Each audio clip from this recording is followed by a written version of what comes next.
الحمدللہ کفا وسلام علی عبادہ الذین اصطفیٰ اما بعد۔ توبہ کے فوائد و ثمرات۔ انسان کی رہنمائی کے لیے اللہ رب العزت نے عقل عطا فرمائی۔ یہ عقل سوچ انسان کو رہنمائی کے لیے نئے طریقے سکھاتی ہے۔ اگر دیکھا جائے تو دنیا کے تمام چیزیں، چاہے بحری ہو یا بری، جماداتی ہو یا نباتاتی، ہر چیز پر غور کیا جائے تو جواب آتا ہے کہ یہ سب چیزیں اللہ رب العزت نے انسان کے لیے پیدا کی ہے۔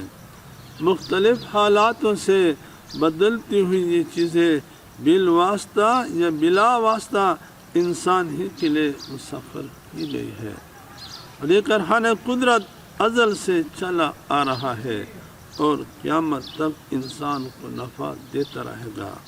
غرض اللہ رب العزت نے ان تمام چیزوں کو انسان کے لیے قربان کر دیا ہے۔ تو اب سوال یہ ہے کہ انسان بھی اپنے پیدا کرنے والے رب کے لیے کیا قربانی دے سکتا ہے، کون سی قربانی دے رہا ہے؟ اس کو قرآن عظیم الشان نے بڑے پیار انداز میں انسان کو مخاطب ہو کر یہ سوال کرتے ہیں انسان سے، یہ انسان تجھے کس چیز نے دھوکے میں ڈالا ہے اس رب کریم پر جس نے تمہیں پیدا کیا ہے اور ایک اچھی شکل صورت عطا کی ہے۔ انسان کو چاہیے کہ وہ غور فکر کرے اللہ رب العزت کے ساتھ میرا تعلق کتنا ہے، میرا اللہ کے ساتھ کتنی محبت ہے، میں کتنا اللہ کو چاہنے والا ہوں۔ جو رب مجھے ہر وقت رزق عطا کرتا ہے، جو زمین و آسمان، دن رات، سورج چاند کے نظاموں کو میرے لیے مسخر کرتا ہے، اس رب کے ساتھ میں نے کتنی وفاداری دکھائی ہے۔ اپنے اپنے گریبانوں میں جھانکنا چاہیے، دل کی حالت کو سامنے رکھنا چاہیے۔ دل کی کیفیات کے جاننے کو صوفیاء کرام کی اصطلاح میں مراقبہ ہی کہتے ہیں۔ یہ مراقبہ انسان کو توبہ سکھاتا ہے، در پہ آنا سکھاتا ہے۔ اللہ سے صلح کرنے کا دروازہ ہر وقت کھلا رہتا ہے۔ چنانچہ قرآن عظیم الشان میں بار بار فرمایا گیا ہے، اے ایمان والو آ جاؤ توبہ کی طرف اور سچے صاف دل سے توبہ کر لو، امید ہے تمہارا رب تمہارے گناہوں کو مٹا کر بہتے ہوئے نہر والی جنت عطا فرما دیں گے۔ حضرت حسن بصری رحمۃ اللہ علیہ کے زمانے کا ایک نوجوان اپنے باپ کی چھوڑی ہوئی بہت بڑی دولت پہ نازا تھا، اس میں وہ مست ہو کر، اس میں وہ عیاشی میں مبتلا ہو کر گناہوں کی دلدل میں پھنس گیا۔ اس کے عیاشی اور گناہوں کے قصے عام ہو گئے تھے۔ اس کی ماں ایک نیک اللہ والی خاتون تھی، بار بار اس کو سمجھاتی، بیٹا گناہوں کو چھوڑ دو، نیکی والی زندگی اختیار کرو اور حسن بصری کے پاس میرے ساتھ چلو تو تاکہ وہ آپ کو توبہ کروائے۔ لیکن وہ بیٹا اپنی گناہوں والی زندگی سے باز نہیں آیا۔ زمانہ گزرتا رہا، آخر کار بیٹا ایک خطرناک موذی مرض میں مبتلا ہو گیا اور موت و حیات کی کشمکش میں مبتلا ہو گیا۔ جب اسے اپنی موت سامنے نظر آنے لگی، اسے احساس ہوا، تب اسے احساس ہوا اور ندامت ہوئی۔ اب چرپائی پہ لیٹا ہوا ہے، چل پھر نہیں سکتا۔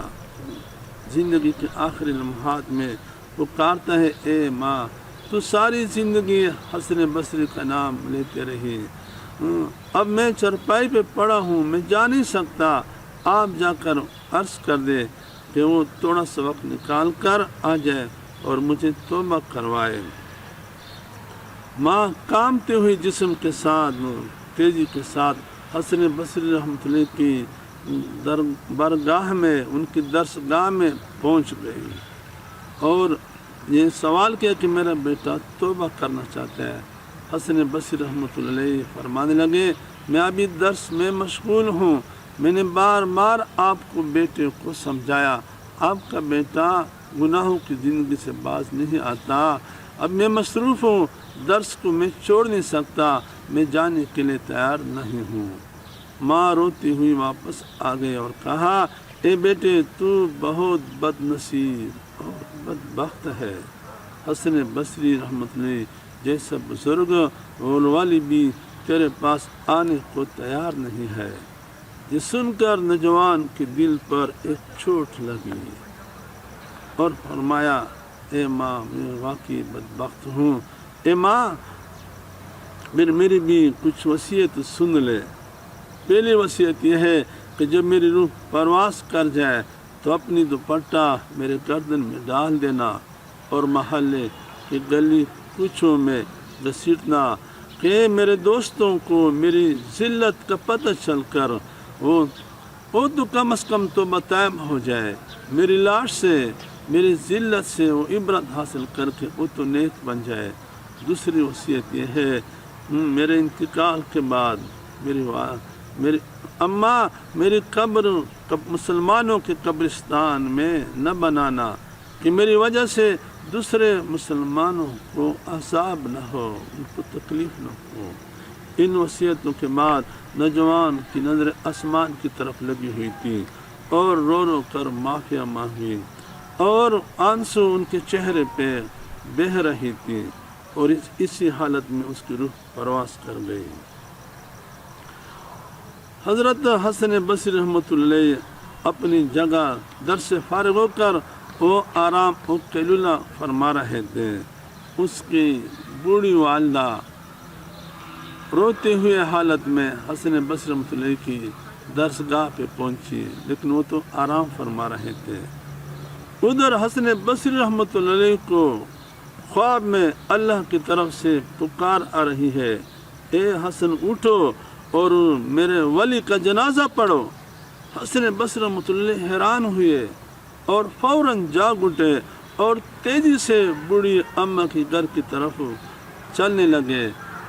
جب پہنچے دروازے پہ دستک دی اور پھر دیکھا کہ بوڑھی والدہ بیٹی کی لاش پہ رو رہی ہے۔ حسن بصری رحمۃ اللہ فرمانے لگے اماں جی آپ کی بیٹے نے آخری وقت میں کیا کہا؟ تو والدہ کہنے لگی کہ انہوں نے آخری وقت میں توبہ کے کلمات پڑھے، اللہ سے صلح کی اور بہت روئے، بہت آنسو بہے کہ اللہ میں آپ سے صلح کرنا چاہتا ہوں۔ حسن بصری رحمۃ اللہ فرمانے لگے کہ ان توبہ کی برکت سے اللہ نے ان کو اپنے اولیاء کرام میں شمار کیا ہے۔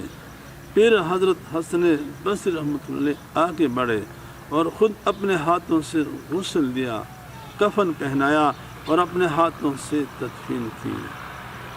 میرے عزیز بھائی اور دوستو، آئیے آج سے عزم کیجیے اپنے آپ کو گناہوں سے بچائیے اور اپنے رب سے وفاداری کرتے ہوئے سچے دل سے توبہ کر کے اپنے ایمان کو مضبوط اور کامل بنائے۔